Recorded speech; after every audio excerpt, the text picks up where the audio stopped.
ओम पूर्णमदः पूर्णमिदं पूर्णात् पूर्णमुदच्यते पूर्णस्य पूर्णमादाय पूर्णमेवावशिष्यते।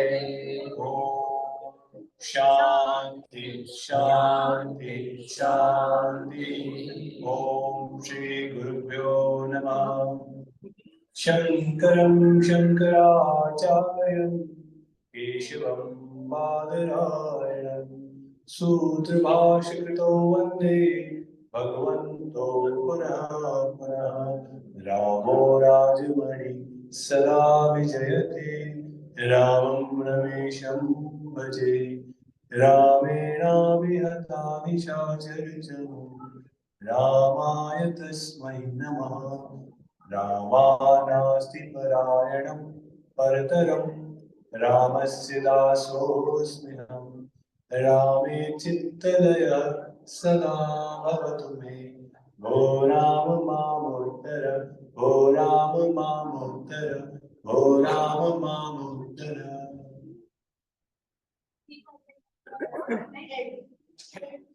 पूज्य गुरुदेव के चरणों में कोटि कोटि वंदन। आप सभी का आज के इस सत्संग में स्वागत।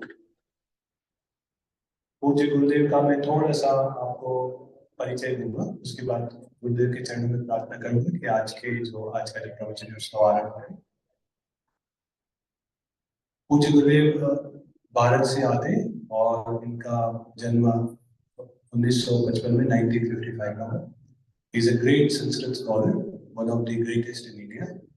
और गुरुजी ने कई गुरुकुलों से शिक्षा प्राप्त की। उसके बाद अध्यात्म और संस्कृत और संस्कृति की सेवा में लगे। उन्होंने कानपुर गुरुकुल आरंभ किया था। उसमें आप में से कितने लोग रामदेव जी को जानते हैं? जी हाँ। स्वामी रामदेव जी को जानते हैं ना? हाँ।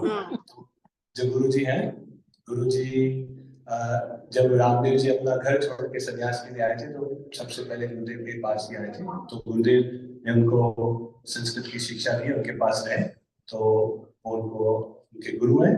और इन्होंने हजारों की संख्या में ऐसे शास्त्रज्ञ, इतने विद्वान तैयार किए जो अलग अलग यूनिवर्सिटीज में, अलग अलग मठ में और बहुत सारे जो धार्मिक संस्थान है उसमें कार्य कर रहे हैं, गुरुकुल चला रहे हैं। और गुरुदेव ने इनको बहुत सारे भारत सरकार से और कई यूनिवर्सिटी से सम्मान भी मिला है। इन्होंने पिछले 49 ईयर्स से गुरुदेव सतत धर्म की, संस्कृत की सेवा कर रहे हैं और राष्ट्र की सेवा में लगे। हम सबका सौभाग्य, गुरुदेव बहुत कम बाहर जाते हैं, पर वो अभी यूरोप में प्रवचन करके आए। यूरोप में वो नॉर्वे में गए, जर्मनी, फ्रांस और अन्य यूरोपियन देशों में करके हम सब लोगों का सौभाग्य कि वो आए। हमारा ये जो सौभाग्य आपको मिला है, ये हमारे जो रवि जी हैं, इनके और इनके परिवार के सहयोग से मिला है। ये हमसे जुड़े हुए, कई वर्षों से हम जुड़े हुए, तो इनका बहुत इसमें सहयोग है, तो मैं उनको बहुत बहुत हृदय से धन्यवाद करता हूँ। आप सब लोगों का सद्भाग्य देखिए, आप बहुत सारे कथा कहानियां आप कथा सुनते होंगे, बहुत जगह जाते होंगे, पर आज का दिन ऐसा दिव्य दिन है कि भीतर कुछ दिव्य घटित हो सकता है। आप शांति से गुरुदेव की बात सुने। ये आत्मलब्ध पुरुष, इनको बड़ा ही वेद के प्रकार में ज्ञात है, संस्कृत के ज्ञात है। आत्मलब्ध पुरुष के जब हम श्रवण करते हैं तो हमारे भीतर वो घटना घटित होती है। हमारा जन्म का उद्देश्य क्या है? परम लक्ष्य की प्राप्ति, परमात्मा की प्राप्ति, ये हमारा उद्देश्य है। तो अभी जब गुरुदेव प्रवचन करें तो आज कुछ ग्रहण करके यहाँ से जाने का प्रयास करें, जिससे भीतर का जीवन परिवर्तित हो जाए। और उस जो असत्य से सत्य का मार्ग है, जो अंधकार से प्रकाश का मार्ग है, जो हमको इस मृत लोक से अमृत तत्व की ओर ले जाता है, उस मार्ग पे हम चल पड़े। आज कुछ न कुछ आप शुभ संकल्प लें गुरुदेव की सन्निधि में। हम इतने सुंदर मंदिर में यहाँ बैठे हैं, यहाँ इतने सारे पुरोहित भी हैं। मैं सभी लोगों को फिर से प्रणाम करता हूँ, गुरुदेव के चरणों में प्रार्थना करता हूँ कि वो आज के इस मॉडल का, उनके आशीर्वचन का हम आरंभ करें। गुरुदेव के चरणों में बहुत बहुत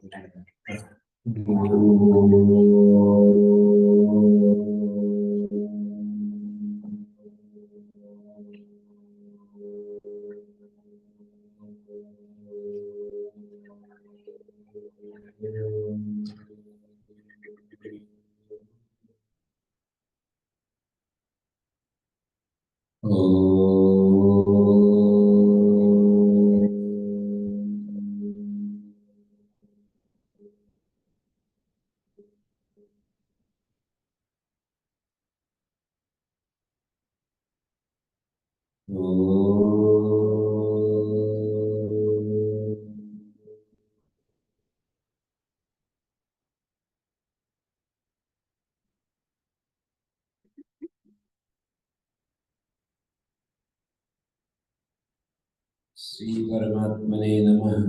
ओम श्री गुरुभ्यो नमः। ओम मातृशक्तये नमः। ओम असतो मा सद्गमय तमसो मा ज्योतिर्गमय मृत्योर्मामृतंगमय। ओम शांति शांति शांति। सबको मैंने प्रणाम किया, परमात्मा को, गुरुजनों को, मातृशक्ति को, हमारे इष्ट देवी देवताओं को, सबको मैंने प्रणाम किया। प्रणाम के द्वारा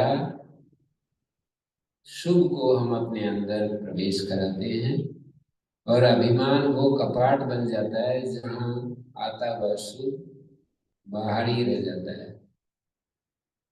हम जीवन में शांति चाहते हैं। मैंने अभी मंत्र पाठ किया और उसके बाद कहा ओम शांति शांति शांति, ऐसा मैंने बोला। 3 प्रकार की शांति को हम प्राप्त करें। 3 प्रकार के दुख होते हैं और वे निवृत्त होते हैं तो एक एक प्रकार की शांति हमें मिलती है।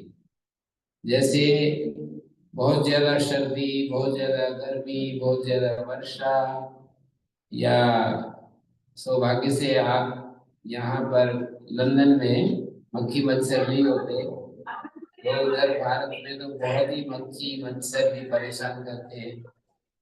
तो एक शांति तो वो होती है जो प्राकृतिक, जो ये अतिवृष्टि अनावृष्टि आदि प्राकृतिक प्रकोप के कारण से जो हमारा जीवन डिस्टर्ब होता है, तो उसको वो प्रार्थना की कि हमारे जीवन में इस तरह की डिस्टरबेंस ना हो। मानी पूरे भूमंडल पर देखेंगे तो उस तरह से देखना पड़ेगा। हो सकता है कि आप कहेंगे कि यहाँ तो कोई डिस्टरबेंस नहीं है, ना ज्यादा गर्मी होती है ना ज्यादा ठंड होती है, मक्खी मच्छर भी नहीं होते हैं, यहाँ तो कोई डिस्टरबेंस नहीं है। लेकिन डिस्टरबेंस पूरे धरती के को सामने रख करके हम विचार करेंगे तो हमें पता चलेगा कि भाई डिस्टरबेंस तो है। कभी अधिक गर्मी होने लगती है, कभी अधिक सर्दी होने लगती है, कभी वर्षा होने लगती है, तो ये डिस्टरबेंस ही है। यहाँ नहीं तो दूसरे भूखंड में होती है। तो प्रार्थनाएं जनरल हैं, इन जनरल हैं प्रार्थनाएं।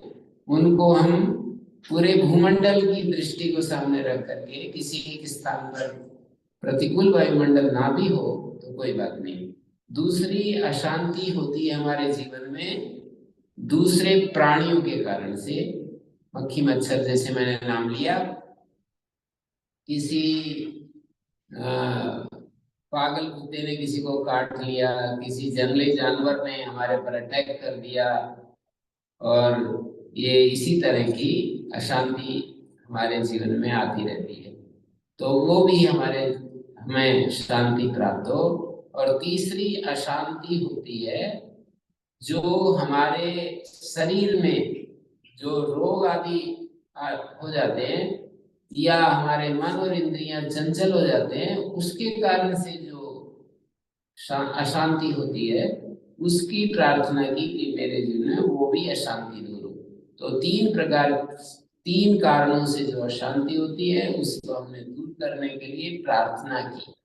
और प्रार्थना क्या होती है? वेदों में हमारे शास्त्र होते हैं, तो वेदों में स्तुति, प्रार्थना, उपासना, ये 3 शब्द हम सुनने को मिलते हैं।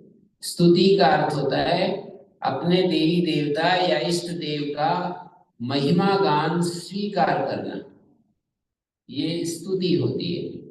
यदि हम अपने इष्ट देव के महिमा स्वीकार कर लेते हैं कि वो ऐसा है, वो ऐसा है, वो सृष्टि करता है, वो जीवों के भक्ति और पुकार को सुनता है, उनके दुख दर्द को हरता है, ऐसे उसके बारे में जो महिमा, वो हम सबको इस धरती पर रहने वाले मनुष्यों को फल फूल अन्न पैदा करके उनके पालन पोषण करता है, उनका रक्षक है, उनके अज्ञान को दूर करता है। केवल शरीर को ही स्वस्थ नहीं रखता, उनके मन और बुद्धि को भी स्वस्थ रखने के लिए अज्ञान को मिटाता है, अज्ञान को दूर करता है।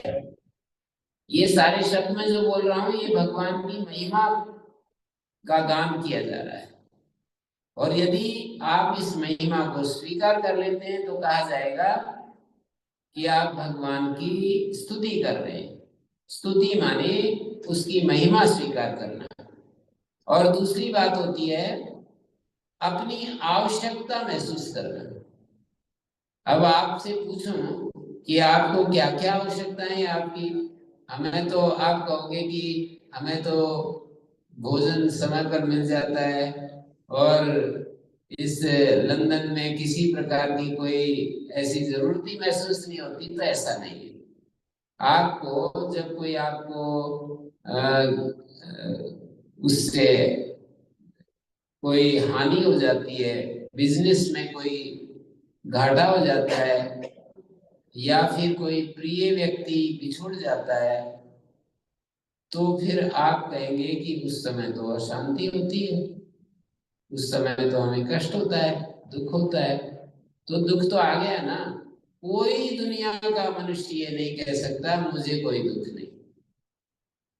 कोई ज्ञानी पुरुष तो कह सकता है, कोई भक्त तो कह सकता है, कोई सेवा में लगा हुआ, जैसे हमारे समर्थ गुरु अभी मेरे को बता रहे थे, माता जी का परिचय दे रहे थे कि स्वामी सत्यमित्रानंद जी महाराज उनके घर में आते थे और वो बहुत ही उनका श्रद्धा भक्ति भाव से उनकी सेवा करती और उनका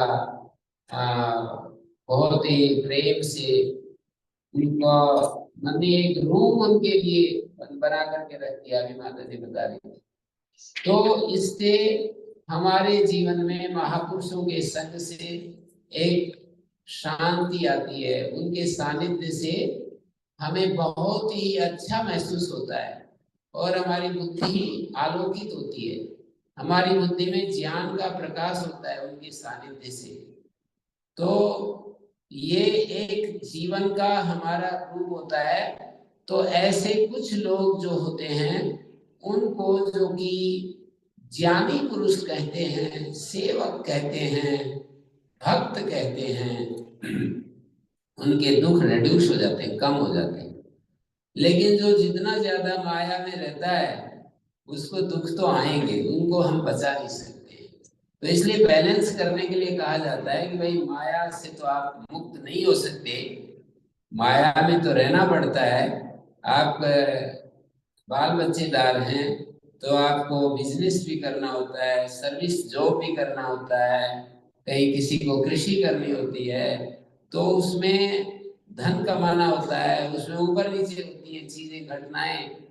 तो वो सब तो होता है, लेकिन हमें अपने मन और बुद्धि को भी समझना होता है जिससे कि हमारा मन बुद्धि ठीक से नियंत्रित हो सके, मन बुद्धि पर हमारा हम काबू पा सके और वो हमारा मन बुद्धि हमारे लिए सुखकारी हो जाते हैं। मैं अभी आपने सुना होगा एक मंत्र बोलता हूँ, आपने पहले भी सुना होगा।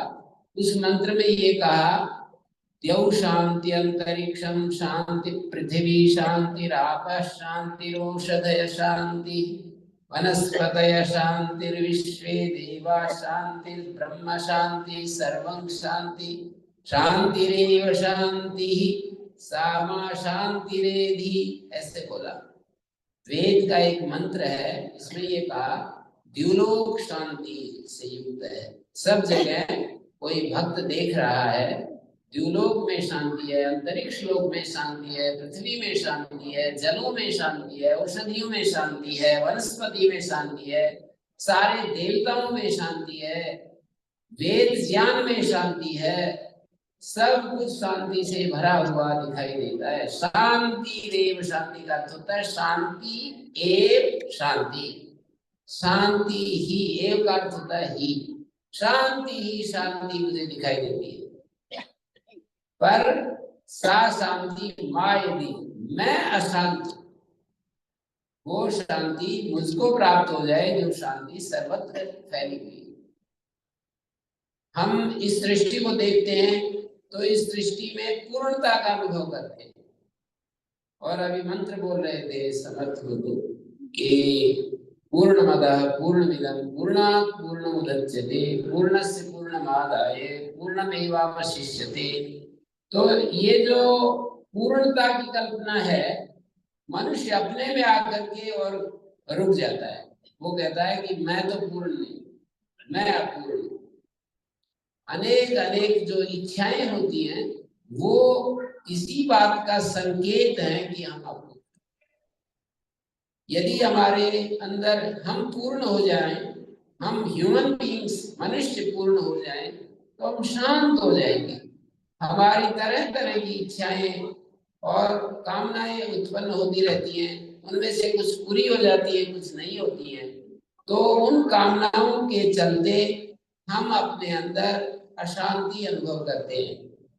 तो इस अशांति को मिटाने के लिए हमें प्रयास करना पड़ता है। वो प्रयास किस रूप में करते हैं? उस प्रयास को भक्ति के रूप में वो प्रयास होता है, भगवान के साथ कनेक्ट होकर के वो हमारा प्रयास होता है, या असंगता से भी वो प्रयास पूरा होता है। आत्मा और आत्मा से अतिरिक्त शरीर, इंद्रिया, मन, बुद्धि, ये सब हम देख रहे हैं। हमारा जो जो हमारा जीवन है, हमारा व्यक्तित्व है, इस व्यक्तित्व में दो चीजें हमें दिखाई दे रही है। एक तो आत्मा, चैतन्य, कॉन्शियसनेस, अवेयरनेस, और दूसरी आत्मा से अदर देन आत्मा। आत्मा से अतिरिक्त भी हमारे व्यक्तित्व में क्या क्या है? ये शरीर है, ये हमारा नासिका से जो प्राण चलता है वो है, मन है, बुद्धि है, हमारी इंद्रियां, आँख, नाक, कान आदि इंद्रियां हैं। तो ये सब को अनात्मा कहते हैं। तो अनात्मा और आत्मा में, अनात्मा से यदि हम असंग हो जाएं, निर्लिप्त हो जाएं, तो भी हम शांत हो जाएंगे। निर्लिप्त हो जाए, आत्मा के, आत्मा अनात्मा से अलग हो जाए, तो हमारा व्यक्तित्व पूरा शांत हो जाएगा। तो इसको असंगता कहते हैं, नॉन अटैचमेंट। असंगता से हम शांत होते हैं, शांति प्राप्त करते हैं, और भक्ति से भी शांति प्राप्त करते हैं। भक्ति का अर्थ क्या होता है कि जिसको हम हमारा भजनीय समझते हैं, उसके साथ प्रेम भाव से कनेक्ट हो जाते हैं। तो प्रेम के द्वारा अपने प्रेमास्पद के साथ जुड़ करके भी हमें शांति मिलती है। यदि हम प्रेमास्पद को ये मान लेते हैं कि मेरा प्रेमास्पद सर्वसमर्थ है, मेरा प्रेमास्पद सदा मेरे साथ है, मेरा प्रेमास्पद कभी भी मेरे से वियुक्त नहीं होता, वियोग नहीं होता, कभी भी छो नहीं होता, ऐसा तो है ही। हमारा प्रेमास्पद हम सबके अंदर जो बैठा है, जिसको हम परमात्मा कहते हैं, जिसको अलग अलग नामों से पुकारते हैं, राधा कृष्ण आदि के नाम से हम उसी को पुकारते हैं। ये मंत्र, ये जो मंदिर है, राधा कृष्ण मंदिर है। पर ये राधा क्या चीज है? ये राधा क्या चीज है? तो कृष्ण की, ऐसा माना जाता है कि कृष्ण की शक्ति को राधा कहते हैं। ये जो प्रकृति है, ये कृष्ण की शक्ति है। कृष्ण किसको कहते हैं? जो सबको खींच रहा है। संस्कृत में जो शब्द होते हैं, वो शब्द क्रिया से संज्ञावाचक होते हैं। All nouns derived from verbs. Verb क्रिया और नाउन संज्ञा, सारे संज्ञावाची शब्द क्रिया से संज्ञावाची बनते हैं। ये कैसे? ये एक बड़ा सिद्धांत है भाषा शास्त्र का। जैसे मनुष्य को मनुष्य क्यों कहते हैं? तो कहेंगे ये मननशील है, इसलिए इसको मनुष्य कहते हैं। और गो को गो क्यों कहते हैं? बोले गमनशील है, इसलिए गो कहते हैं। वृक्ष को वृक्ष क्यों कहते हैं? तो कहेंगे कि ये इसको काटा जाता है, इसकी नियति तो कटना है, इसलिए इसको वृक्ष कहते हैं। कितने वृक्ष धरती पर उगते हैं और कटते रहते हैं। और इधर यूरोप में तो वृक्षों के कटने से ही ये मकान बनाए जाते हैं। सब इनका जो भवन का निर्माण होता है, बहुत ज्यादा लकड़ी का उपयोग होता है। तो वृक्ष को वृक्ष क्यों कहते हैं? वृक्षन क्रिया के कारण इसको वृक्ष कहते हैं। सूर्य को सूर्य क्यों कहते हैं? शरण क्रिया, सबको सोते उनको प्रेरित करता है कि अब उठ जाओ। सूते प्रेरयति कर्मसु सर्वान् जनानिति सूर्य। सूर्य को सूर्य क्यों कहते हैं? सबको प्रेरणा देता है कि प्रातःकाल अब जग जाओ और अपने काम में लग जाओ। तो अभी मैंने कहा कि सभी शब्द क्रिया से संज्ञावाची होते हैं। तो कृष्ण, राम, राधा, ये सारे शब्द भी किसी क्रिया से संज्ञावाची होने चाहिए। और वो क्या क्रिया है जिससे कि कृष्ण को कृष्ण कहते हैं? आकर्षण करना, खींचना। हमारे अंदर बैठा हुआ परमात्मा हमको खींचता है अपनी तरफ। हमारा मन तो बाहर इंद्रियों के माध्यम से बाहर भटकना चाहता है, लेकिन परमात्मा अंदर बैठा हुआ हमको खींचता है, तो इसलिए उसको कृष्ण कहते हैं। राम को राम क्यों कहते हैं? तो राम को इसलिए कहते हैं कि योगी लोग, ध्यानी लोग उस परमात्मा में रमण करते हैं, उसमें आनंद से रमते रहते हैं, इसलिए उसको राम कहते हैं। तो श्री कृष्ण राधा की बात मैं कर रहा था, क्योंकि ये राधा कृष्ण मंदिर है। एक बड़ी महत्वपूर्ण बात आपके सामने रखूंगा, महत्वपूर्ण चर्चा जो आज तक आपके मन में आई नहीं होगी, और आप कहेंगे कि ये तो बहुत ही विशेष बात है। तो राधा क्यों कहलाती है? एक दृष्टि से राधा श्री कृष्ण की शक्ति है। श्री कृष्ण सर्वत्र व्यापक चैतन्य है। श्री कृष्ण वो भी है जो कि यशोदा का पुत्र है, और वो देव की पुत्र है, यशोदा ने जिसको पाला है। और देव की वसुदेव उसके पिता हैं, वो भी कृष्ण है। और एक कृष्ण घट घटवासी है, हरेक के बुद्धि में, हृदय में उसकी उपस्थिति है। और एक कृष्ण सब जगह है, यूनिवर्सल है, एक इंडिविजुअल। वही कृष्ण, उसके चार रूप में समझ पाया हूं। एक कृष्ण जो है वो देवकी और वसुदेव का पुत्र है। एक कृष्ण, दूसरा कृष्ण है हमारा इंडिविजुअल, एक एक घट घटवासी, एक एक हमारे भीतर उसकी उपस्थिति। और एक कृष्ण का वो रूप, ये अलग अलग नहीं है, एक ही कृष्ण है। एक देव की पुत्र है, वही कृष्ण घट घटवासी है, वही कृष्ण सारे यूनिवर्सल, सारे सारे इस अस्तित्व में है। और एक कृष्ण का रूप है परात्पर, ट्रांसेंडेंटल, उसका रूप है। अंग्रेजी का उसके लिए शब्द बोला जाता है ट्रांसेंड कर रहा है, सब चीजों से अतीत है। ये कृष्ण के चार रूप हैं जो मेरे समझ में आए।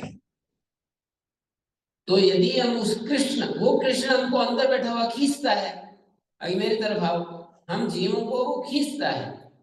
जीव हैं हम लोग, जिनको इच्छाएं होती हैं, जो प्रयत्न करते हैं, कोशिश करते हैं, जो जानना चाहते हैं, जो अपने को निर्भ्रांत करना चाहते हैं, जो मुक्त होने की इच्छा रखते हैं, जो प्रेमी होना चाहते हैं, जो अज्ञान अवस्था में भोगों से अपने को सुखी करना चाहते हैं। देखो ये कई सारे जीवों के रूप हैं।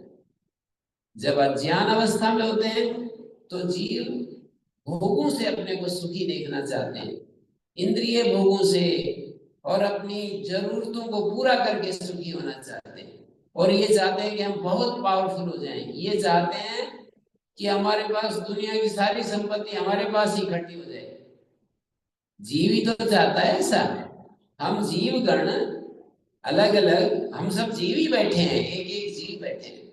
तो हम जीव जब अज्ञान अवस्था में होते हैं, अंधेरे में होते हैं, ज्ञान का प्रकाश हमें नहीं मिलता है, तो उस समय हम दुनिया की शक्ति, सारी शक्ति अपने पास देखना चाहते हैं।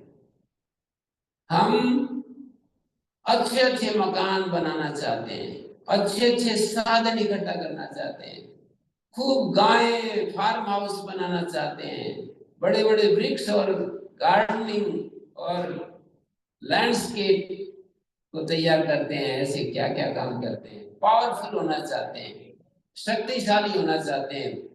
ये हम सबके अंदर अनेक अनेक इच्छाएं, अपना तो अपना हम रखते ही हैं, दूसरे का भी अपना बनाना चाहते हैं।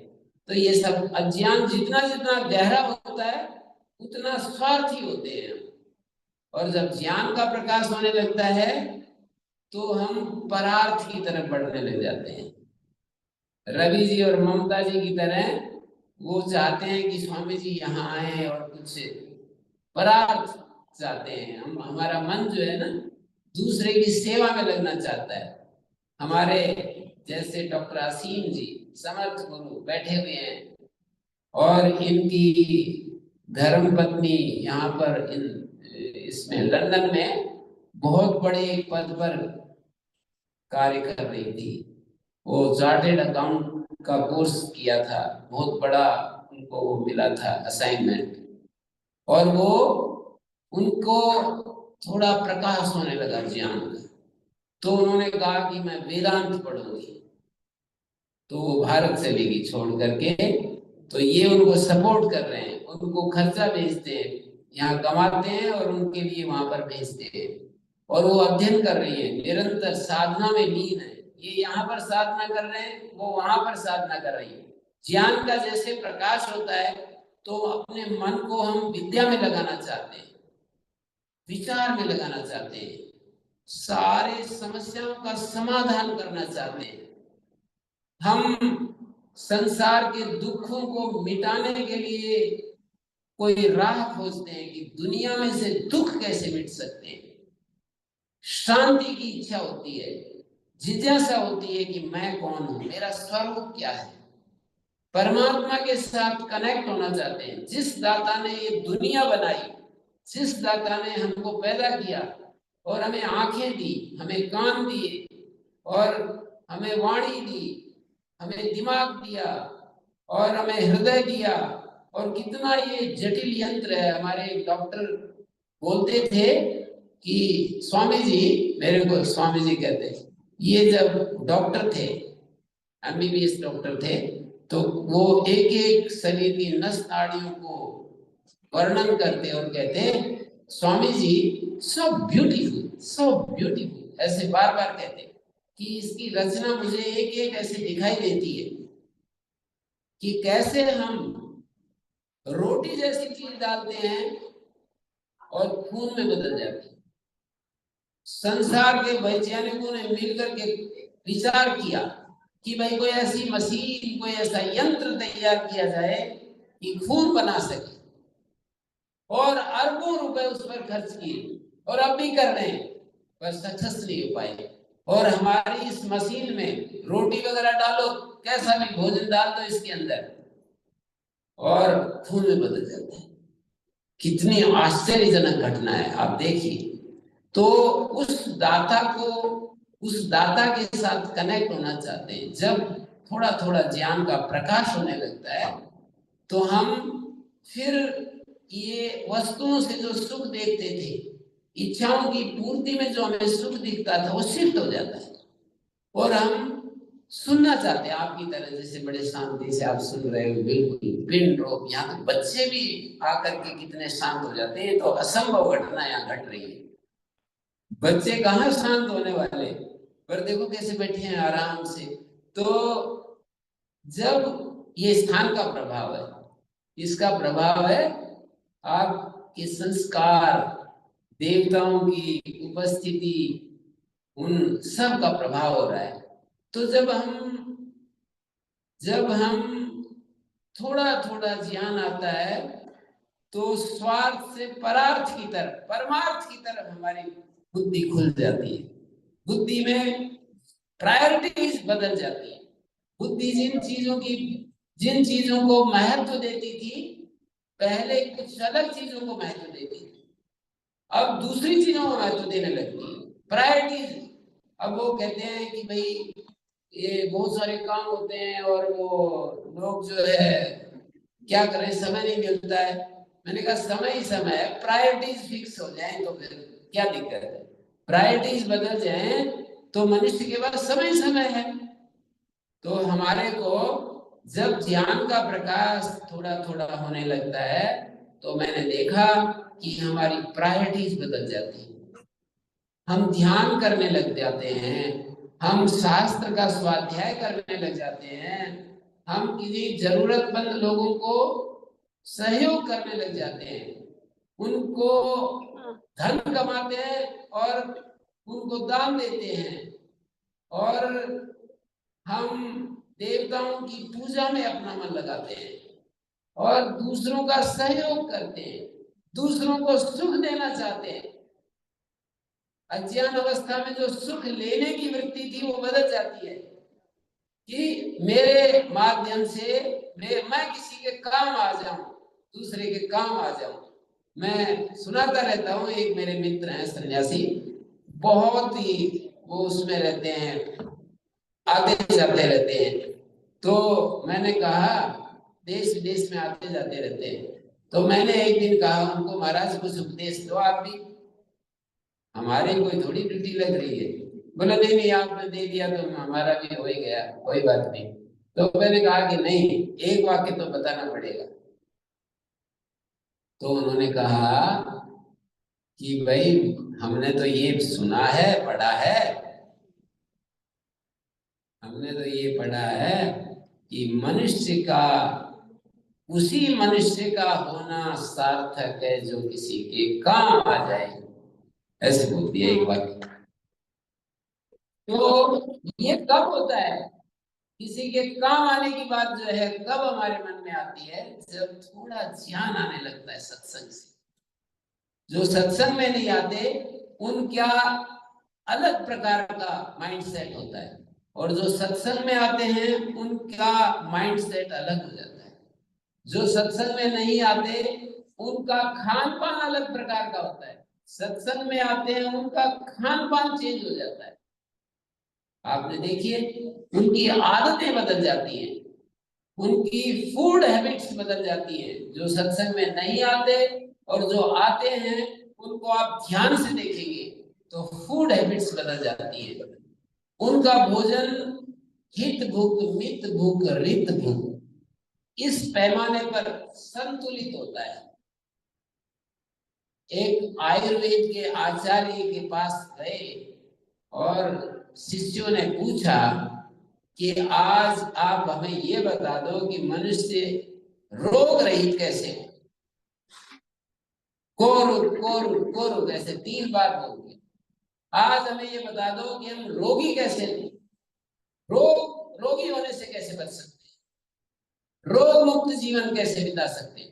तो उन्होंने कहा कि तुम ये चाहते हो कि हम रोग रहित हो जाएं, तो बोले हितकारी भोजन सेवन करो। जो तुम्हारी प्रकृति, ऋतु, प्रातः काल, सायंकाल, जैसे सायंकाल दही नहीं खाना चाहिए, हमारे आयुर्वेद के आचार्य ऐसा मानते हैं, विरुद्ध भोजन नहीं करना चाहिए। तो हित भूख का अर्थ ये होता है कि जो हितकारी है, जैसे दूध और रायता इकट्ठा कोई खाता है तो हित भूख नहीं बनेगा। ककड़ी, खीरा, तरबूज और ऐसी ऐसी चीजें, ककड़ी, खीरा, तरबूज, इनके साथ दूध की चीजें खाने लगे तो हित भूख नहीं बनेगी। तो देखो सत्संग में आते हैं तो ये सीखा ना, आज एक बात सीखने में आई कि भाई हमें हितकारी भोजन करना चाहिए। प्रातः काल का भोजन अलग होता है, सायंकाल का अलग होता है, और ऋतु के अनुसार सर्दी, क्या बोलते हैं, विंटर का भोजन अलग होता है और समर का भोजन अलग होता है। तो हित भूख और रेनी सीजन का भोजन अलग होता है। तो हमारे को सत्संग में यह बात पता लगती है या फिर पुस्तकों से लगती है। पुस्तकों में जो हमारी रुचि जागृत होती है वो भी सत्संग से होती है। तो सत्संग की तो महिमा या परंपरा है ना। सत्संग में आकर कितनी हमारे को कितनी चीजें मिलती है। हमको सत्संग में आकर ये तो नहीं पता चलता है कि भाई रुपया पैसा कैसे बढ़ता है, लेकिन रुपया पैसा कैसे बढ़ता है ये तो पता नहीं चलेगा। हम तो करोड़पति बनना चाहते हैं, सत्संग में करोड़पति बनने की विद्या तो मिलेगी, लेकिन करोड़पति हो या लखपति हो, हजारपति हो, अरबपति हो, उस पैसे का सदुपयोग कैसे करें ये जरूर पता लग जाएगा। और एक बात, करोड़पति बनने के लिए, अरबपति बनने के लिए जिस उत्साह की, जिस जील की जरूरत है, जिस मेहनत और पुरुषार्थ की जरूरत है, वो पुरुषार्थ जरूर सत्संग से प्राप्त हो जाएगा। वो मेहनत की जो, उस उत्साह की जो अपेक्षा है, वो जरूर सत्संग में मिल जाएगी। तो सत्संग से हमारे को बहुत सारी चीजें प्राप्त होती है। तो मैं कह रहा था कि सत्संग से स्वस्थ रहने की विद्या का ज्ञान होता है। स्वस्थ कैसे रहते हैं? बोले हितभुक, हितकारी भोजन करो। एक बार मेरे को भी नहीं पता था, मैं भी चक्कर में आ गया। मैंने बहुत दिन पहले की बात है, लगभग 55 साल पहले की बात बता रहा हूँ। तो 50-55 के बीच में, 50 साल पहले की होगी। तो मैंने क्या किया, तरबूज, खरबूजा होता है, खरबूजा वो उर्वारुक बोलते हैं, खरबूजा होता है, खरबूज खा करके और सायंकाल फिर दूध पी लिया ऊपर से। तो एकदम उल्टी पर उल्टी और पता नहीं क्या क्या होने लगा, दस्त, उल्टी, हैजा हो गया। गर्मी का समय था, खरबूजा खाने के बाद दूध पी लिया। तो ये तो मेरे प्रयोग से मेरे को पता लगा। यदि मैं शास्त्र के साथ परिचित होता और उन महापुरुषों की बात सुनी होती, जैसे मैंने आपको सुना दी, तो अब आप खरबूजा और वो नहीं खाएंगे, दूध नहीं खाएंगे, ककड़ी और दूध नहीं खाएंगे, खीरा और दूध नहीं खाएंगे। तो इस तरह से हमको इन कानों से इतनी सारी बातें मिलती हैं, इन आंखों से हम इस संसार को देखते हैं, भगवान की रचना को देखते हैं, और कानों से विद्वानों की बातें सुनते हैं। और विद्वानों की बातें सुनते हैं तो हमारा बुद्धि का एक विशेष निर्माण होता है, और उस बुद्धि का जो निर्माण होता है वो हमें सुख देती है और दूसरों को भी सुख देती है। वो बुद्धि, बुद्धि हमारे को, हमें भी दुखी करती है, बुद्धि दूसरों को भी दुखी करती रहती है। बुद्धि एक प्रकार की होती है तो दुख देती रहती है, दूसरे प्रकार की होती है तो सुख देती रहती है। बुद्धि में ही लोभ आता है, बुद्धि में ही निर्लोभता होती है, बुद्धि में ही राग होता है, बुद्धि में ही विराग होता है, बुद्धि में ही धर्म होता है, बुद्धि में ही अधर्म होता है। ये जो बुद्धि होती है, इसके सारे रूप, 8 रूप बताए शास्त्र में। बुद्धि के 8 रूप होते हैं, धर्म, ज्ञान, विराग, ऐश्वर्य। ये बुद्धि के 4 रूप होते हैं जो उत्कृष्ट होते हैं, और बुद्धि के 4 रूप होते हैं जो निकृष्ट होते हैं, अधर्म, अज्ञान और अवैराग्य और अनैश्वर्य। ये 4 रूप निकृष्ट होते हैं। ऐश्वर्य का अर्थ दृढ़ इच्छा शक्ति, ये बुद्धि में होती है, दृढ़ इच्छा शक्ति। और विराग का अर्थ है ये जो हमारे को किसी किसी चीज में जो अटैचमेंट होता है ना, वो बुद्धि में होता है, और नॉन अटैचमेंट भी बुद्धि में होता है। और जो धैर्य होता है, धर्म का अर्थ है धैर्य, धर्म का अर्थ पेशेंस, धर्म का अर्थ टॉलरेंस, धर्म का अर्थ संयम, और धर्म का अर्थ है अक्रोध, धर्म का अर्थ है शांति, और धर्म का अर्थ है धैर्य, अच्छी बुद्धि, उत्तम बुद्धि, मनोनिग्रह, इंद्रिय निग्रह। ये सब धर्म के रूप हैं।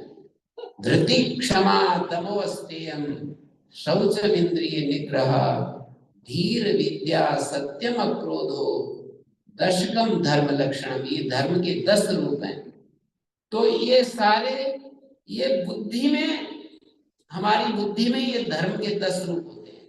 हमारी बुद्धि सहन करने वाली और हमारी बुद्धि सहन न करने वाली होती है। हमारी बुद्धि राग युक्त होती है और विराग युक्त होती है, दृढ़ इच्छा शक्ति से युक्त होती है हमारी बुद्धि, और इसी में मंद इच्छा होती है। हम कहें कि अच्छा जी कल से सुबह जल्दी उठना शुरू करेंगे। आप सबको अभी आप उत्साह में हैं, मेरी बातें सुन रहे हैं, और आप कहोगे हाँ जी बिल्कुल, जल्दी कल से एक्सरसाइज करेंगे, जल्दी उठेंगे, योगासन करेंगे, प्राणायाम करेंगे, और अपने इस जीवन को पूरा स्फूर्ति में बनाएंगे, उत्साह से भरेंगे। तो अभी तो मेरी बात सुनने से आपको एकदम, आपको ऐसे लग रहा है ना जैसे कि गर्मी के उसमें अग्नि के पास बैठने से हमारे को भी अग्नि में महसूस होने लगती है। तो ऐसे ही अभी तो आपको उत्साह आ रहा है, पर सुबह सुबह होते होते बस मन ये कहेगा थोड़ी देर और सो लेते हैं, थोड़ी देर और सो लेते हैं।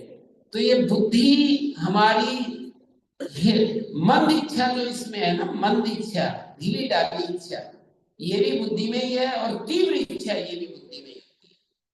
सत्संग से ये सब बातें मिलती है, ये समझ लेना। ऐसे अपने आप कोई व्यक्ति इन सब बातों को नहीं जान सकता है। हमारे जैसे लोगों की भी जरूरत होती है, बेकार नहीं है हम लोग।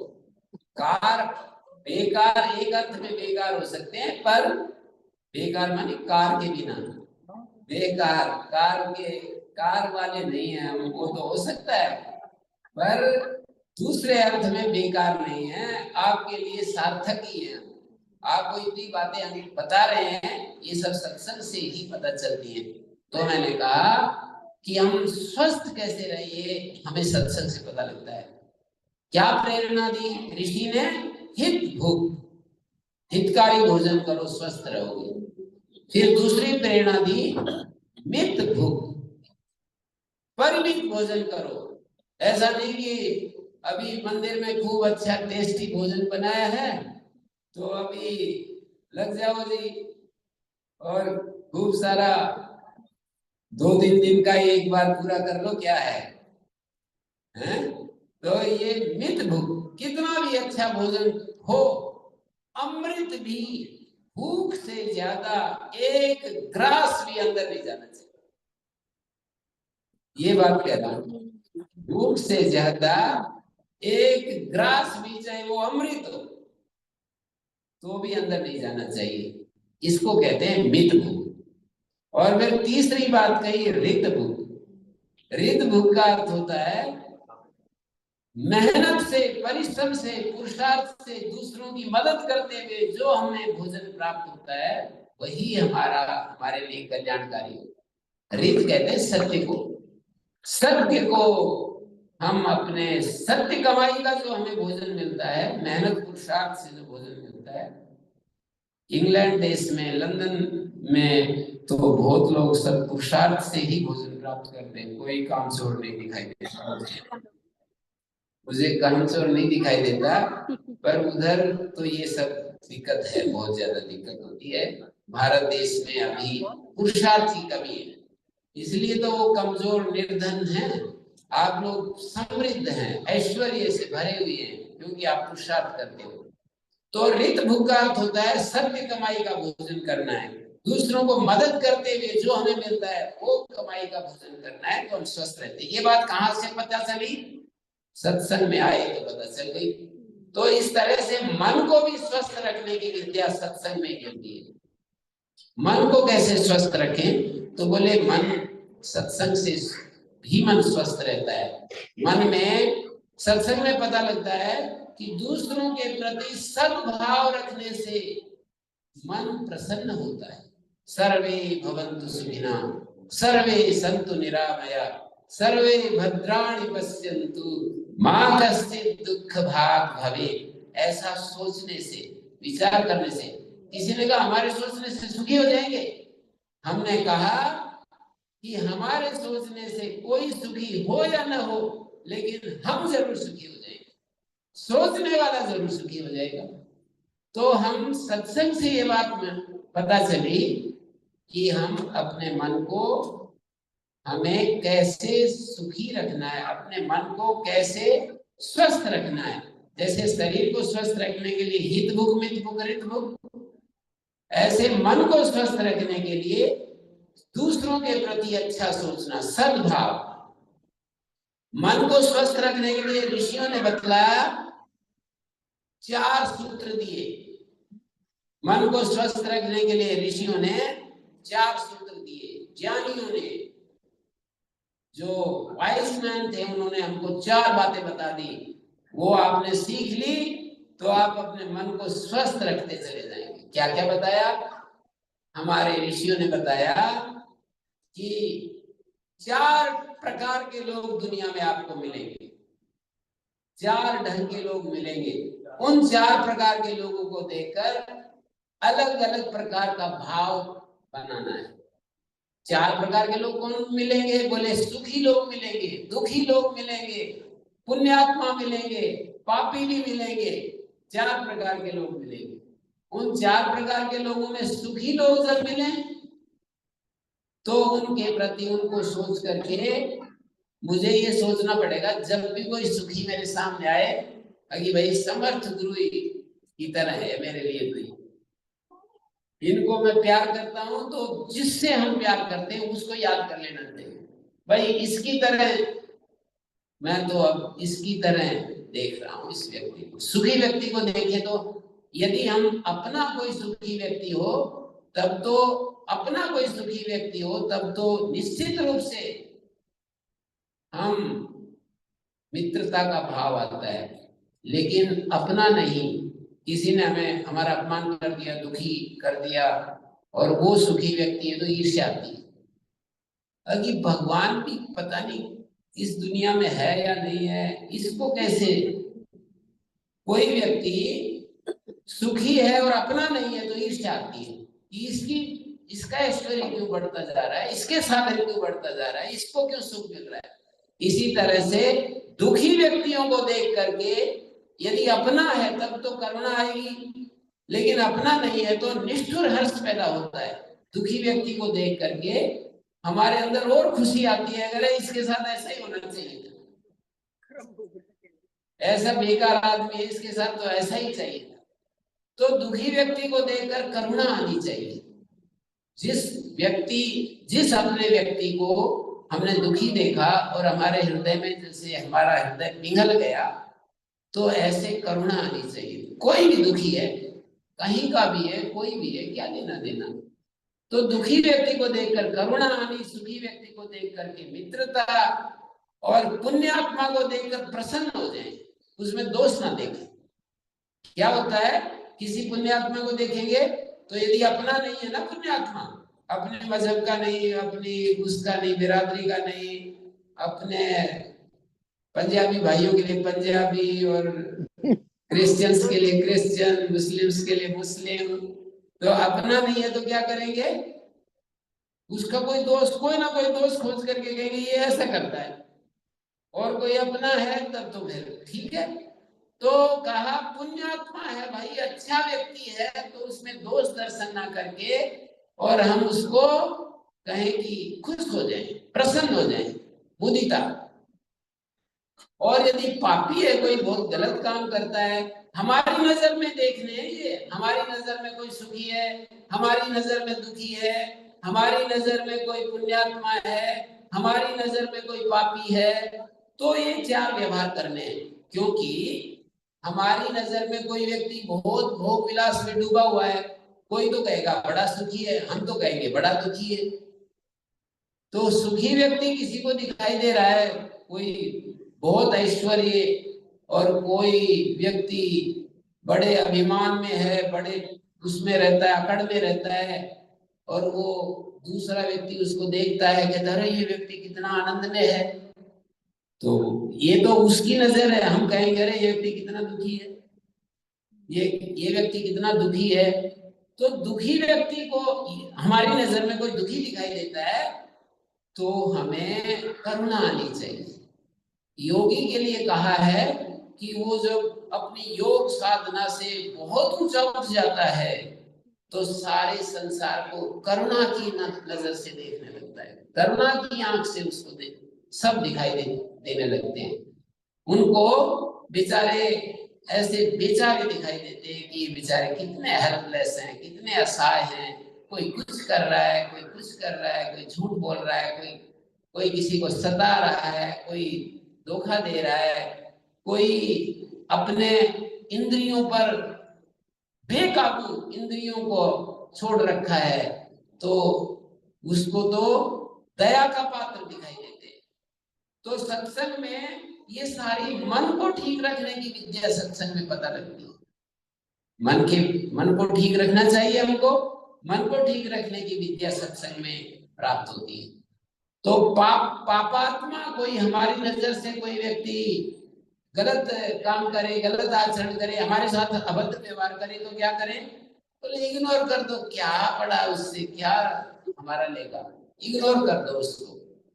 तो उपेक्षा का अर्थ इग्नोर करना हो गया, माने उसको थोड़ा इग्नोर कर दो, छोड़ो इसको, क्या चक्कर में पड़े।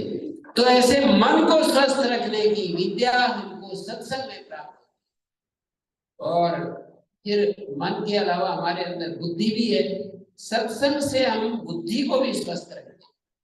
बुद्धि हमारी देखने में ये ठीक है, ये गलत है, ये धर्म है, ये अधर्म है, ये सही है, ये बेसही है, हमारी बुद्धि प्राप्त इस सामर्थ्य को प्राप्त करती है सत्संग के द्वारा। सत्संग से हमें प्रेरणा मिलती है कि भाई ये शास्त्र पढ़ने चाहिए, महापुरुषों की वाणी सुननी चाहिए, उससे हमारे को हमारी बुद्धि में ज्ञान का प्रकाश होता है। बुद्धि ज्ञानेन शुद्धयति, हमारी बुद्धि ज्ञान से निर्मल होती जाती है। तो ऐसे हमारी बुद्धि को हम निर्मल करते जाते हैं, और जैसी हमारा मन बुद्धि होता है, इंद्रियां होती हैं, आत्मा तो वैसा ही हो जाता है।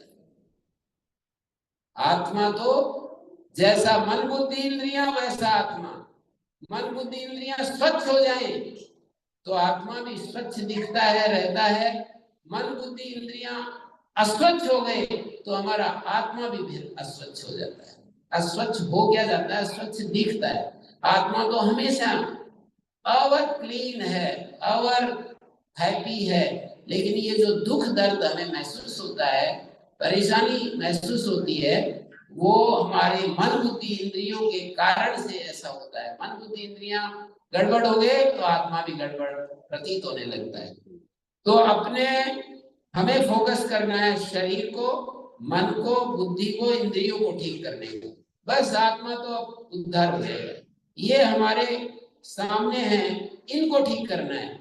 आत्मा वैसे भी अदृश्य है, उसको हम वैसे भी बिल्कुल गहराई में है, आत्मा को तो बिल्कुल गहराई में है, और आत्मा के ऊपर सुपर इम्पोजिशन, अध्यारोप, सुपर इम्पोज्ड है चीजें। जैसे शरीर को हम आत्मा के ऊपर आरोपित कर देते हैं, शरीर को पकड़ करके ही हम अपने स्वरूप को आंकने लगते हैं। कहीं मन को पकड़कर, कहीं बुद्धि को पकड़कर, कि मैं बड़ा पुण्यवान हूँ, मैं बड़ा ज्ञानी हूँ, मैं लंबा हूँ, मैं छोटा हूँ, मैं के साथ छोटा को साथ में जोड़ करके देखने लगते हैं। तो ये सारी चीजें हमें देखनी हैं, और ये सब सत्संग से मिलती हैं। तो समय समय पर हमें सत्संग करना, और हमें कुछ कुछ एक पृष्ठ जिससे हमें उत्साह मिलता है, हमें स्वाध्याय भी करना चाहिए। श्रीमद् भगवद गीता, उपनिषद, इनका चाहे एक पृष्ठ ही पढ़े, रोजाना हमें उसका स्वाध्याय करना चाहिए। उससे हमारे जीवन में बहुत ही क्लैरिटी आती है। और देखो, डाउट्स हमारे समाप्त हो जाएं तो कितनी अच्छी बात है। मैंने कहा था, सत्संग से ही हम भगवान के साथ कनेक्ट हो सकते हैं। सत्संग में ही ये बात सुनने को आती है कि समर्पण से भगवान खुश होते हैं।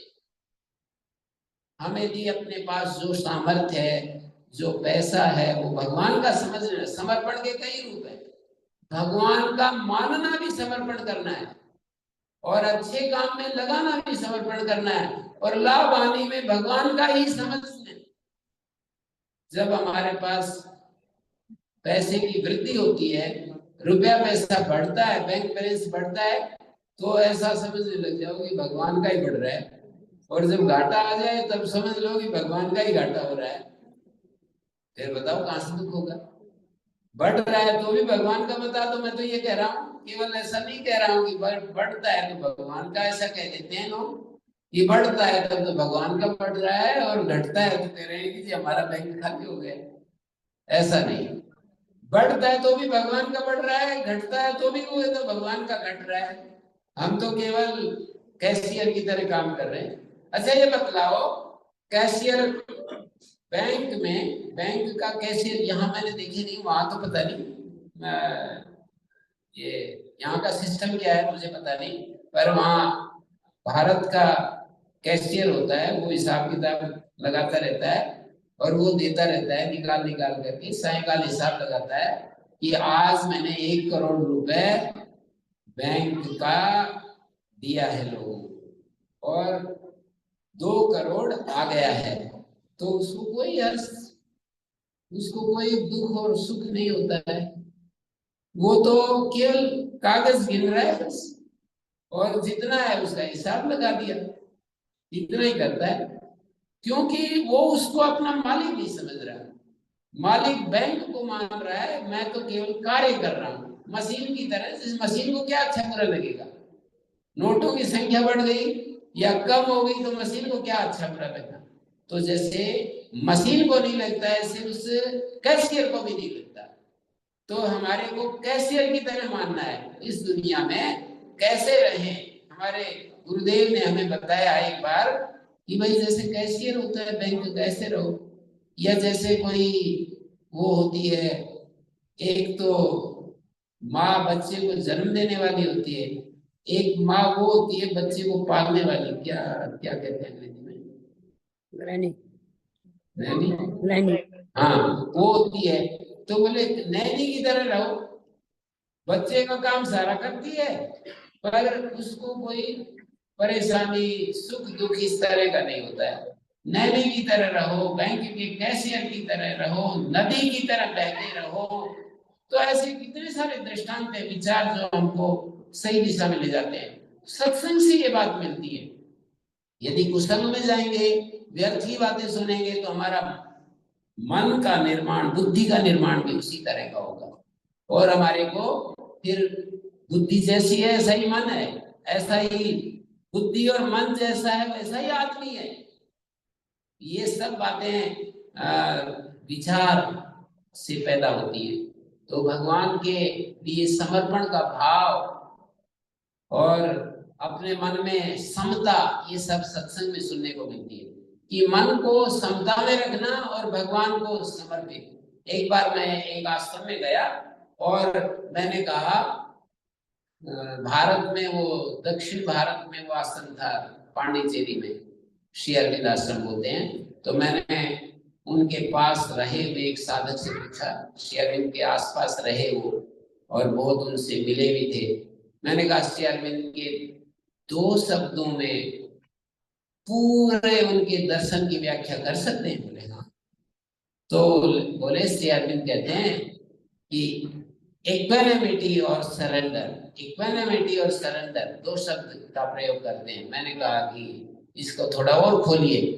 बोले एक माइंड की चीज है, एक हार्ट की चीज है। एक माइंड की चीज है इक्वानिमिटी ऑफ द माइंड और सरेंडर ऑफ द हार्ट।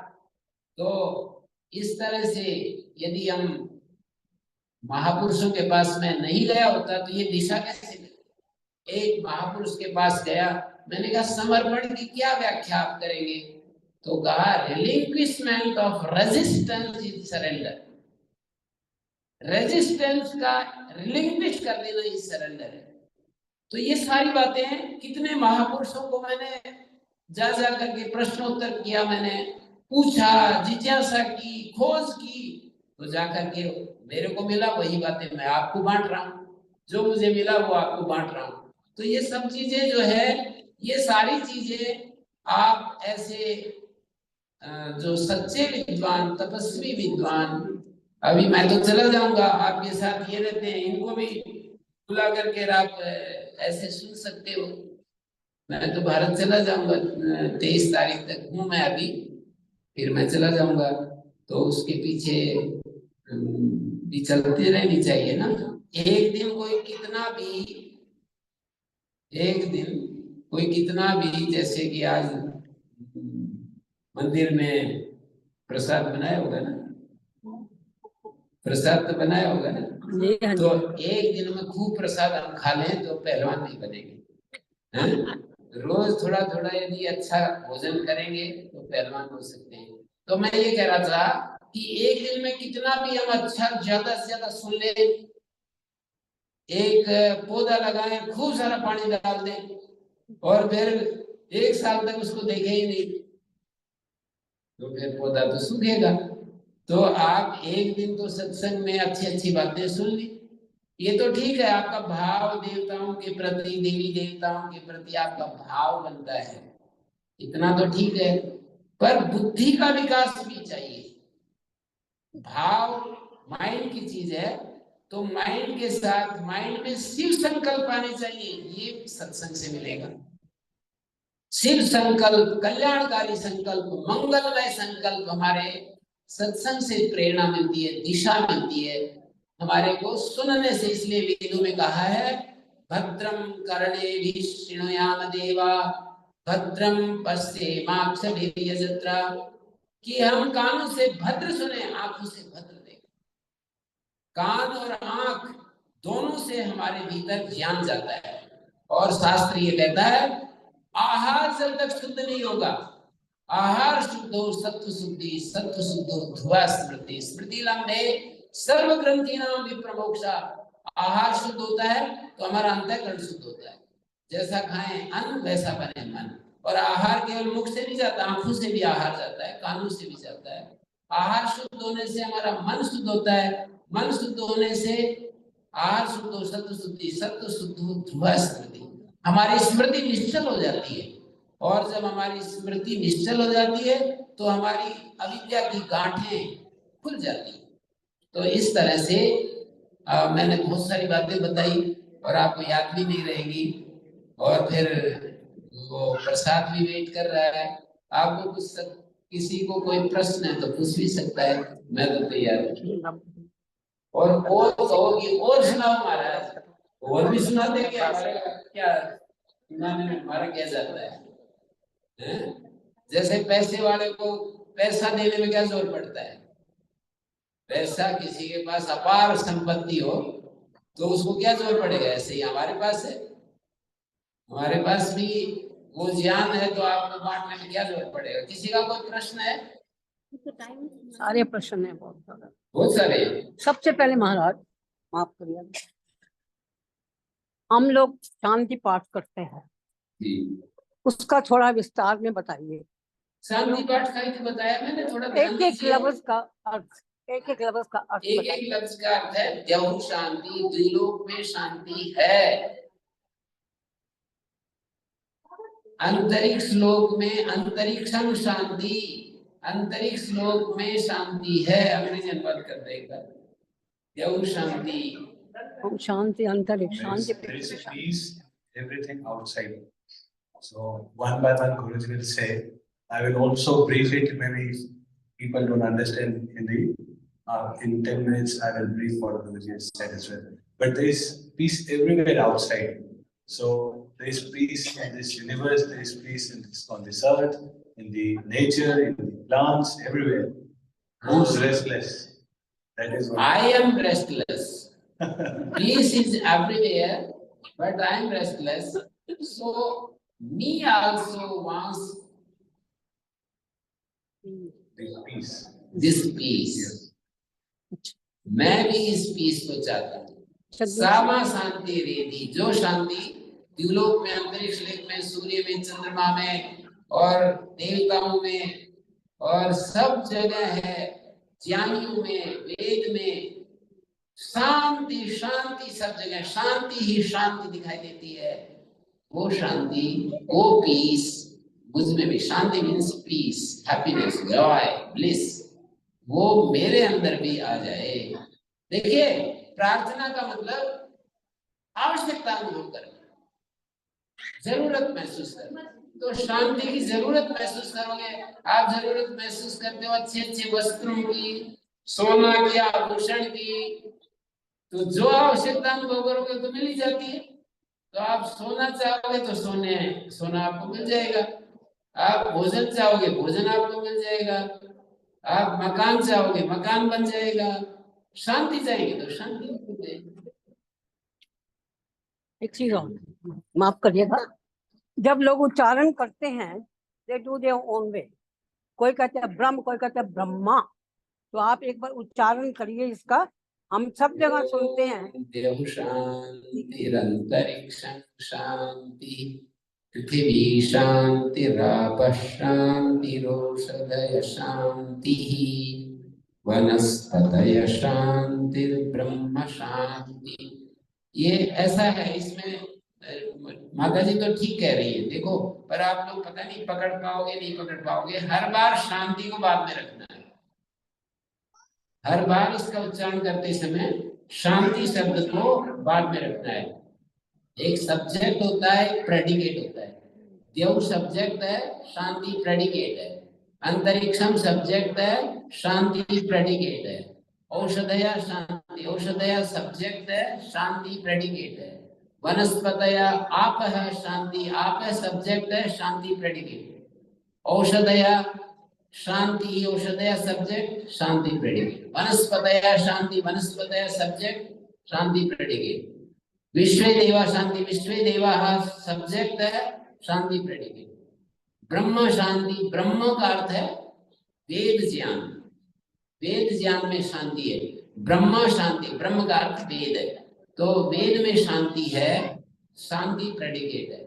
सर्वम शांति, सर्वम सब्जेक्ट है, शांति प्रेडिकेट। शांति एव शांति, शांति ही शांति फैली हुई है।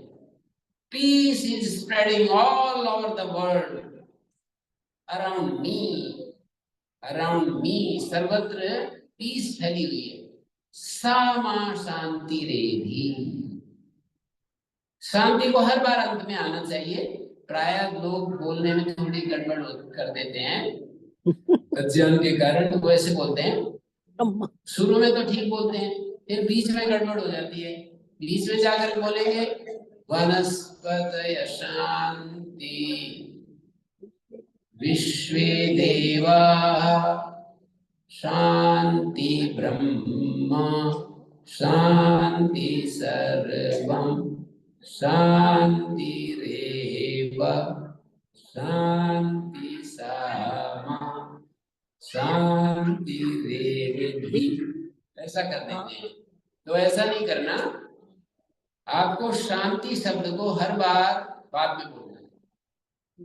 विश्वे देवा शांति, ब्रह्म शांति, सर्वम शांति, शांतिरेव शांति, सामा शांतिरेधि। मैंने कहा कि ऐसे बोलना है, ऐसे नहीं बोलना, उससे अर्थ वो हो जाता है, अर्थ भंग हो जाता है, अर्थ का प्रवाह टूट जाता है। बस इतनी बात है। सामा का मतलब क्या है? सामा का क्या मतलब है? सामा, सामा नहीं, सामा। सा मानी वह शांति, माँ मानी मुझको प्राप्त हो, एक ही प्राप्त हो जाए। Guruji is one of the greatest Sanskrit scholar in India, so please big hand up.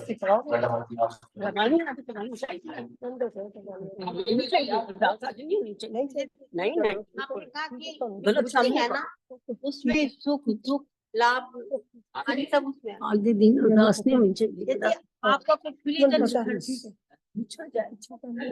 छुड़ जाए, आप इस माइंड को नहीं ठीक नहीं आता। देखो माता जी ने अच्छा प्रश्न किया कि कोई प्रियजन वियोग हो जाए तो बुद्धि में ही सारी चीजें रहती हैं, तो हम अपने मन को कैसे शांत करेंगे? तो कुछ चीजें हमको मिलती हैं जड़ या चेतन, पुत्र पुत्री के रूप में, कोई संबंधी के रूप में हमें मिलते हैं, और बाहरी चीजें भी मिलती हैं। तो यहाँ लंदन की ही एक माता का मैं उदाहरण आपको देता हूँ। भानु माता जी अभी भी जीवित है, भारत में है। तो वो लंदन में रहती थी और वहां पर गई भारत, एक आश्रम में, श्री अरविंद आश्रम में मैं अभी बता रहा था, वहां गई। तो वहां 3 दिन हुए थे, फोन गया, बच्चा बीमार है, 19 साल का बालक था उनका, वो बीमार है। तो वो उन्होंने कहा कि इतना ज्यादा रोगी नहीं था, लेकिन मैं तुरंत टिकट लेकर के वापस आई, लंदन आई। मैंने देखा कि लोग गाड़ियां खड़ी हैं अनेक, तो मैंने समझा कि कुछ न कुछ अनिष्ट हो गया है। तो मैं, मंदिर बनाया हुआ था ऐसे, मंदिर के सामने जाकर मैं खड़ी हो गई। मैंने प्रार्थना की कि हे मेरे इष्ट देव, मेरा कुछ भी चला जाए वो सब आपका ही है, मैं आपके चरणों से मेरा ध्यान ना हटे, बस मेरे को ये आशीर्वाद चाहिए हैं? और वो कहा कि मैं, लोग रो रहे थे, उसका नौजवान बेटा 19 साल का चला गया, लोग रो रहे थे, वो शांति से जाकर के पीसफुली वहां पर बैठ गई और कई दिन तक वो शांति मुझमें विद्यमान रही। और एक और उदाहरण भी मैंने सुना कि एक सेठ जी के पास, एक धनवान कोई व्यक्ति के पास कोई एक काम करता था, एक व्यक्ति, उसका 13 साल का बच्चा था। तो वो बच्चा एक दिन बीमार पड़ा और वो गुजर गया। तो अगले दिन वो जिस दिन गुजरा तो वो उसमें काम धाम में लगा रहा, उसका क्रियाकांड करने में। अगले दिन दुकान पर गया तो सेठ जी ने पूछा कि कल क्या बात हो गई? भाई कल नहीं दिखाई दी। बोले जी वो आपका बेटा था ना, वो चला गया। ऐसे बड़े आराम से बता रहा। तो बोले ओहो, ऐसे सेठ जी के मुख से, सेठ जी समझते ना क्या बोलते हैं? हाँ। तो उन्होंने कहा ओहो। तो उसने कहा इसमें जी दुखी होने की क्या बात है जी, ये तो उनकी खेती थी, वो से कच्ची काटो से पका कर काटो। तो ये जो विचार होता है ना, ये हमको शांत कर देता है और समर्पण भी शांत कर देता है। अभी मैं बोल रहा था ना, भगवान के ही हम हैं, भगवान हमारे संबंधों को भी भगवान ने बनाया है। वो यदि हटा रहा है तो वो भी भगवान ही हटा रहा है। तेरी इच्छा भाई, जितने दिन तेने रखा ठीक है, हम रहे, और आपने अलग कर दिया तो अलग हो गए।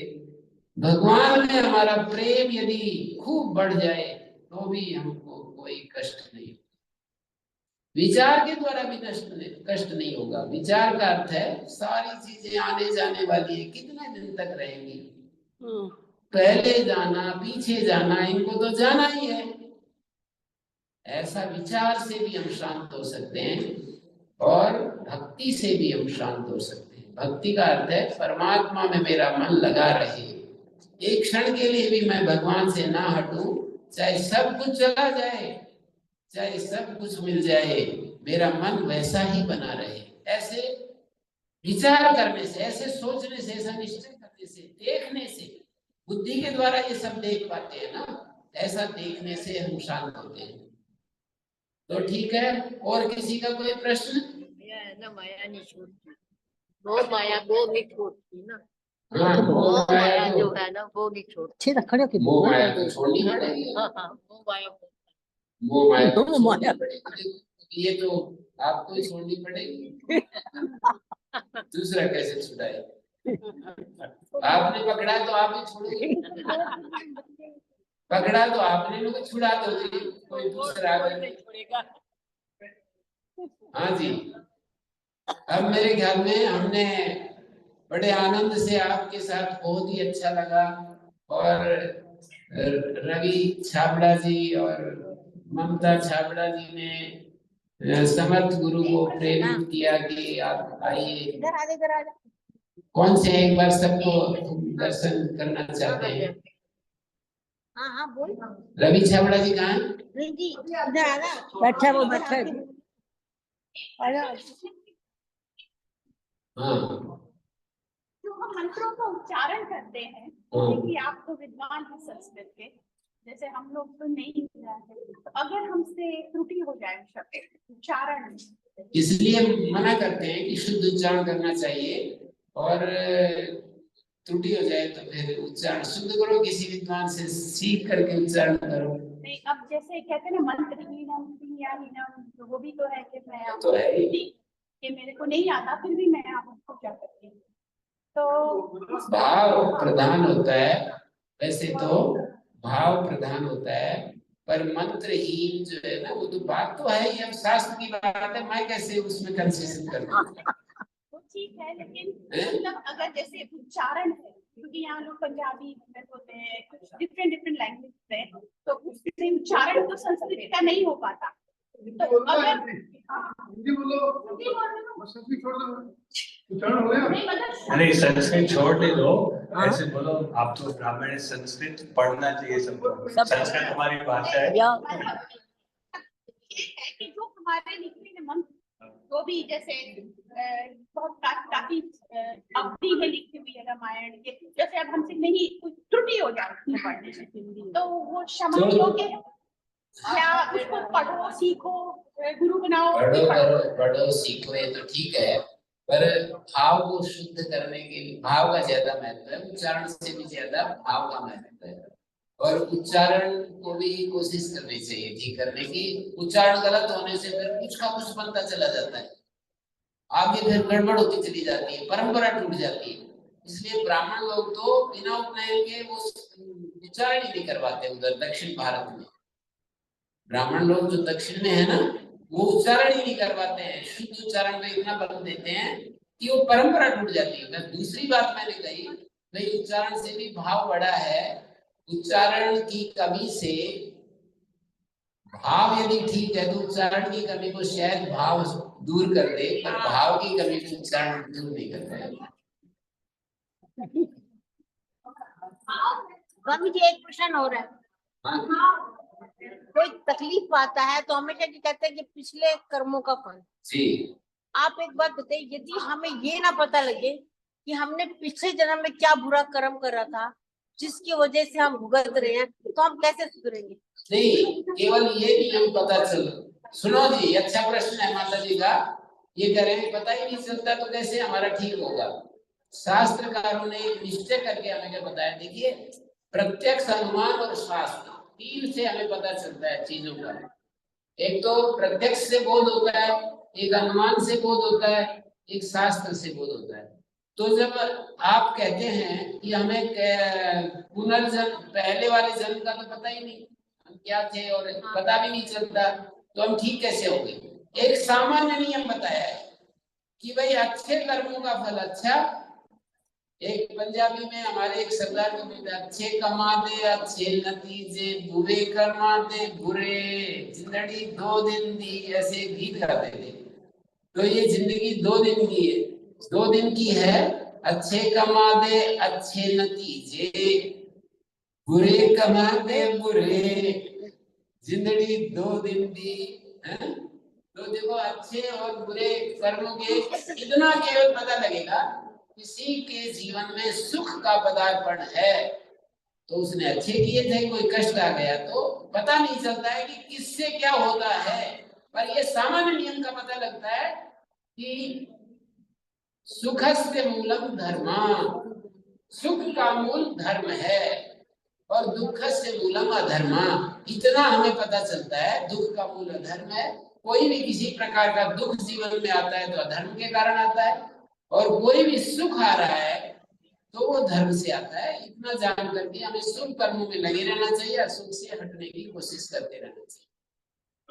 सुख की परिभाषा क्या है? जो आपके लिए सुख हो मेरे लिए सुख ना हो, वो तो विचार से अलग अलग डिफरेंट लेवल पर सुख की परिभाषा तो अलग है।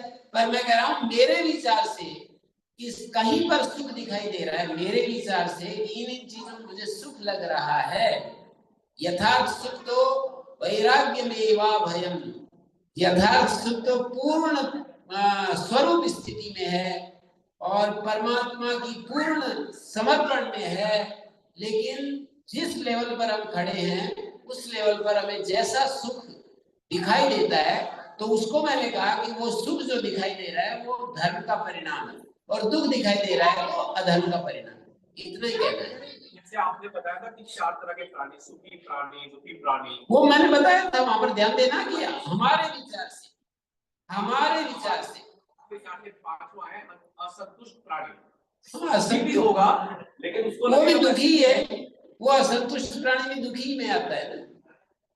कि आपको लगेगा कि सुखी बहुत, तो आज की डेट में क्या है, जो अमीर है उसको लगता है मैं बहुत कम अमीर हूँ, जो गरीब उसको लगता है मैं बहुत गरीब हूँ। जी जी, लेकिन वो असंतुष्ट प्राणी 80% जो है वो असंतुष्ट प्राणी, वो जो असंतुष्ट है उसमें दुख की श्रेणी में नजर वो डाल रहा, वो दुखी प्राणी है, दुखी प्राणी है। तो 4 में सबको समावेश हो जाएगा। हाँ जी, तो खूब सारा आनंद आपने लिया, और लेना चाहते हो तो हमें तो जाना भी है। कितना बज गए?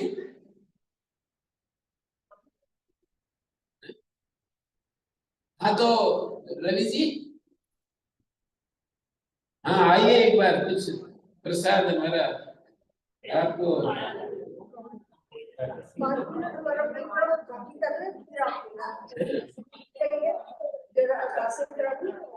जी जी बिल्कुल बिल्कुल। किसी को अगर किसी को अंग्रेजी में 5 मिनट, इंग्लिश में want me to brief that what Guruji has said, I can brief it in maybe 2-3 minutes. So thank you, Guruji. We offer you our obeisance to you at your lotus feet. Thank you everyone for coming in here. Again, my sincere gratitude and thank you to Raviji for arranging all this. Guruji has, he's a very realized soul, and very, he hardly lives where he lives, and very, he lives in India, but he hardly travels, and lives a very balanced life. बिल्कुल सात्विक जीवन जीता है। आपके कथा बहुत होती होंगी, बहुत कथा वाले आते होंगे, भजन सब चलता है, but Guruji himself, his presence will change your life. थोड़ी सी अंडरस्टैंडिंग बढ़ानी पड़ेगी। What Guruji has said is that हमको जीवन जीना है, ये जो जीवन है, इसमें कुछ चीजों को समझना पड़ेगा। जो आपको भी संसार दिख रहा है, what you see outside, तो ये एक बाह्य संसार है, एक अंदर का है, अंदर का संसार है। तो भगवान हमको अंदर की ओर खींच रहा है। कृष्ण इज कर्षति, जो बीच अंदर खींचता है ना, भगवान अंदर खींच रहा है। अंदर क्या है? अंदर सच्चिदानंद स्वरूप है। We are consciousness, bliss and existence itself. Nothing less than that. No one is unhappy. No one is suffering. It is the mind-body complex that is suffering. You will not understand that in one day. That is what Guruji is saying. एक दिन में कोई पहलवान नहीं हो जाता. It is just the beginning. From sorrows to happiness, from darkness to light.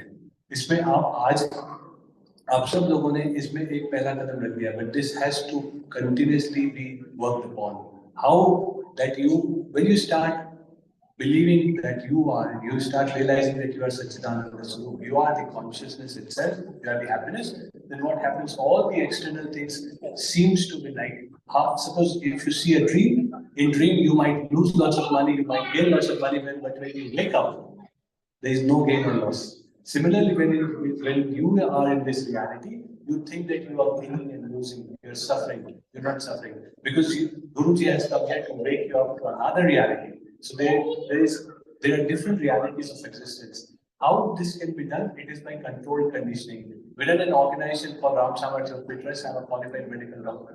We have been doing this for almost 23 years now. We work on prefrontal cortex of the brain, which is responsible for decision making, planning, execution, cognition, lots of different functionality, which is different from the animals. Human, bolte na bade bhag Maharashtrian power. Why? Because in human birth, you can realize higher consciousness. You can understand who you are. If you continue to run after money, name, fame, and all this thing, and you think because other people have that money, I should have that money, this is wrong way of living life. And if you don't have surrender, Guruji used to us that we need to have surrender. Ego जो होता है ना, हमारा ego बड़ा हो जाता है. And then we don't surrender to a knowledgeable person, a person who has realized himself.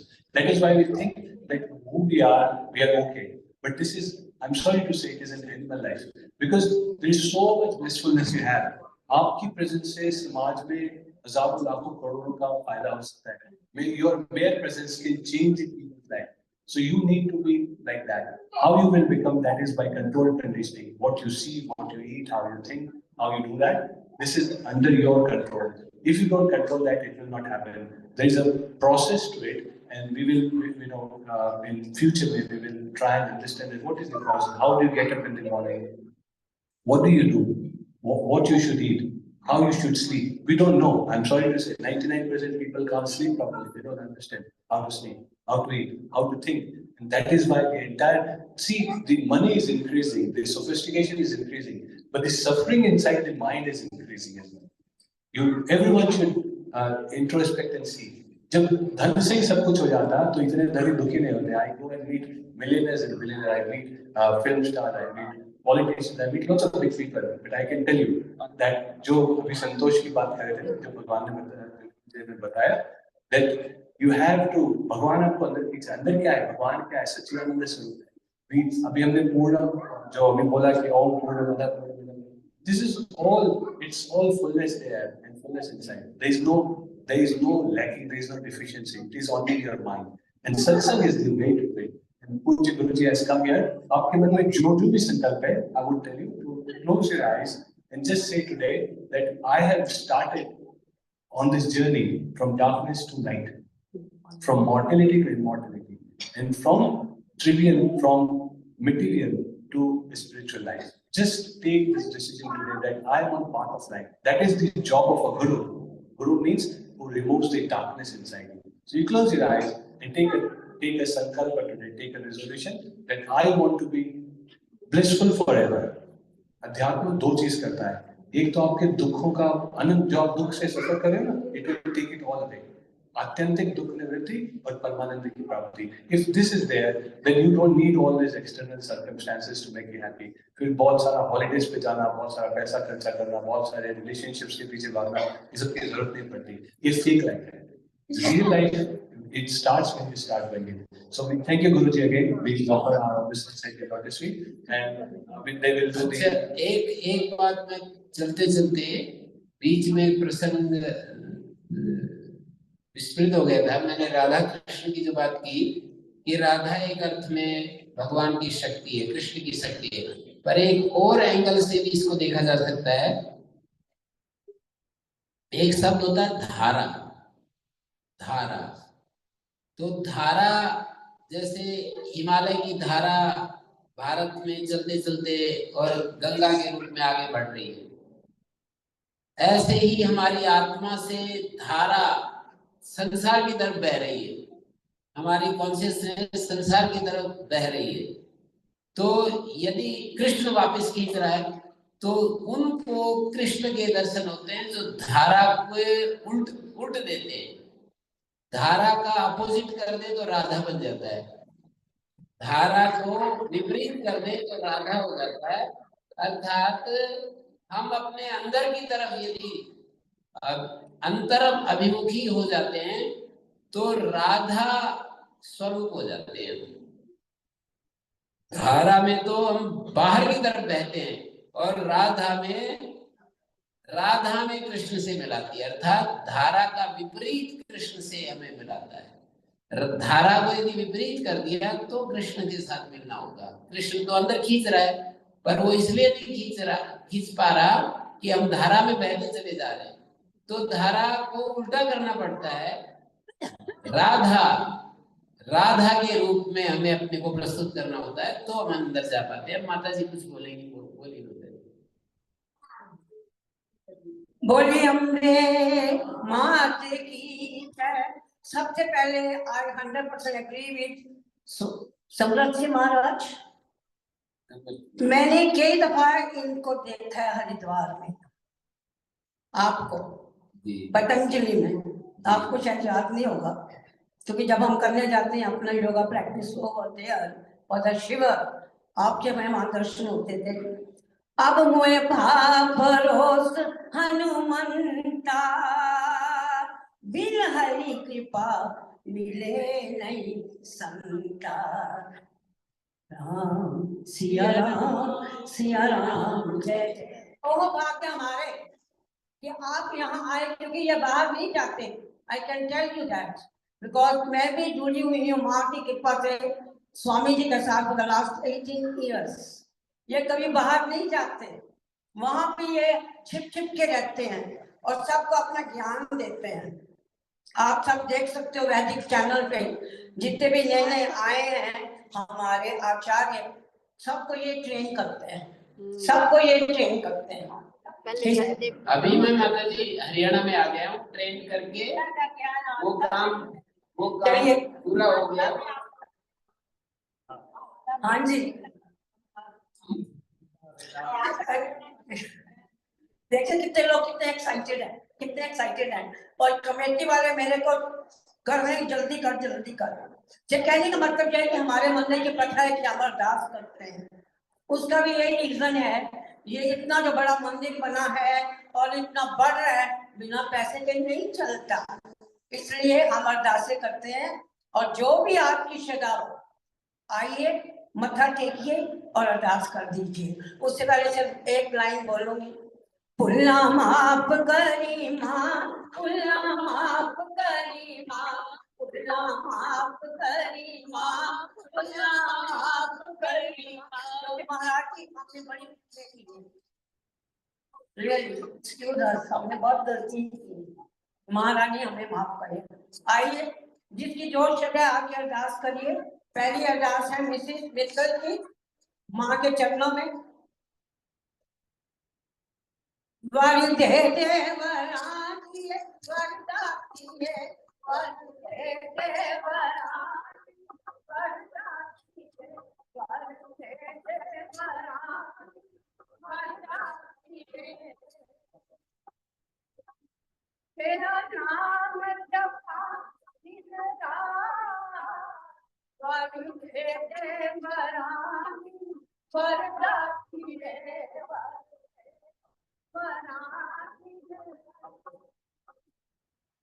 जय हो माँ, जय हो माँ, जय हो माँ, जय हो माँ, जय हो माँ, जय हो माँ, जय हो माँ, जय हो माँ।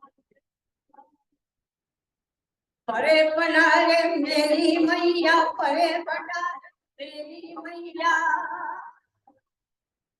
सुख बरसावे मेरी मैया, सुख बरसावे मेरी मैया, कष्ट मिटावे मेरी मैया, कष्ट मिटावे, कष्ट मिटावे मेरी मैया, संत मिलावे मेरी मैया, संत मिलावे। जोर से गाइए ताली बजाते हुए। और संत मिलावे मेरी मैया, संत मिलावे मेरी मैया, संत मिलावे मेरी मैया, संत मिलावे मेरी मैया, मेरी मैया, मेरी मैया, मेरी मैया, मेरी मैया, मेरी मैया, सबकी मैया, मेरी मैया, सबकी मैया, सबकी मैया, सबकी मैया, कष्ट मिटावे मेरी मैया, कष्ट मिटावे सबकी मैया, कष्ट मिटावे सबकी मैया, खेल मिलावे मेरी मैया, संग मिलावे मेरी मैया, मैया मिलावे मेरी मैया, सुख बरसावे सबकी मैया, कष्ट मिटावे सबकी मैया, सब कुछ जाने मेरी मैया, सब कुछ जाने मेरी मैया, जाने मेरी मैया, सब कुछ जाने मेरी मैया, मेरी मैया, मेरी मैया, मेरी मैया, बड़े भंडारे बड़े भंडारे।